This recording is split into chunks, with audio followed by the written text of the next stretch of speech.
All right, so now let's go in and talk about confidence intervals and prediction intervals. So we're going to be looking at testing significance of parameter estimates, regression confidence intervals, as well as regression prediction intervals. But basically we're going to be working off of the assumption that our equation is y equals alpha plus beta x plus e. So in other presentations you might see beta naught for that alpha and then beta 1 for the slope of your individual variables.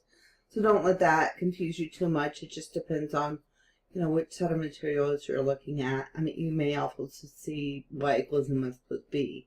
But remember that our error is assumed to be normally distributed with a mean of 0, and that the error is also going to be independent of what's going on with our x values.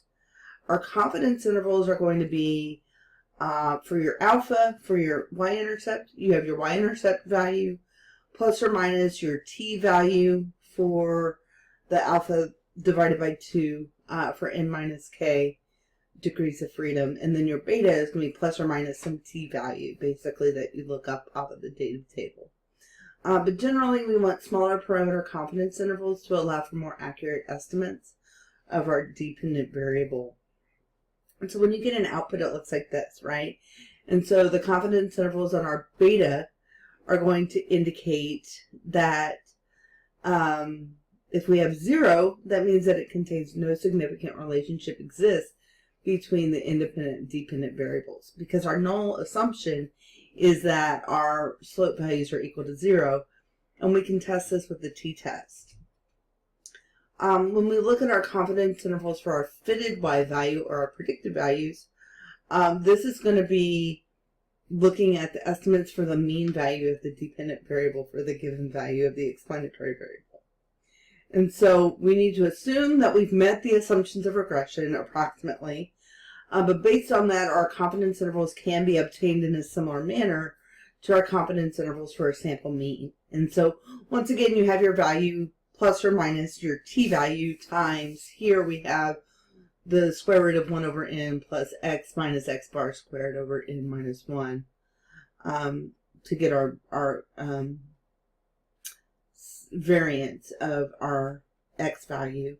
And then s sub yx is your sum of squares error divided by n minus 2. So remember that confidence intervals are smaller when your x star values are closer to your mean, or your estimated values are closer to your mean.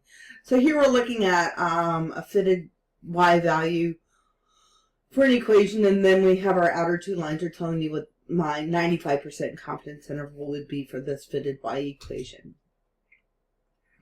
If you think about the redwood tree example, this is what the 95% confidence interval looks like for this when our diameter equals 15.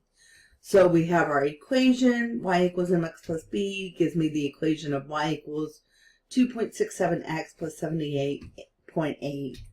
And so when I have my equation here for my confidence interval, I can plug in those values to get the confidence interval being 103 to 134.8 at this particular point. Some things that will affect our interval width will be looking at our level of confidence, or that alpha value you set up, the dispersion in your data, your standard deviation, sample size, the distance from your predicted value from the mean. Your width is going to increase as this distance increases. Prediction intervals are similar to confidence intervals, but we calculate our confidence intervals before we get our predicted values. And then suppose, instead of predicting an average value, we're interested in the future value of y given our predicted x values, right? And so when we look at this, we can repeat a study a whole lot of times, and we can kind of see what our prediction intervals are going to be as they go kind of around your confidence intervals. And so if we go back to our tree example, once again with diameter equal 15, we still have our equation, but this time we have our prediction intervals are 64.71 to 173.08. And so the idea between a confidence interval and a prediction interval are pretty similar, except with prediction intervals, we're looking at a random future value of y, and our confidence interval is looking at the expected value of y. Both of them are going to be centered on what we call y hat, or the predicted y value. Both intervals will get bigger as x moves away from x bar. And if any of the conditions underlying the model are violated, then we can't really look at our confidence intervals or prediction intervals because those may be invalidated as well. And so when I'm looking at this graph, we're trying to figure out, what's my predicted value? We have, our expected value of y is beta naught plus beta 1x. And then we have our predicted values, which are your y hat equals beta hat naught plus beta hat 1x. And so when I look at the distance of these points from the mean, the reason why we care about this is, when our points are closer to the mean, we have less dispersion, we have less variability. And this is going to be due to the variability in our estimated slope values. Okay, and so, when we're looking at our prediction error interval, the error in predicting some future value of y is the sum of two different errors.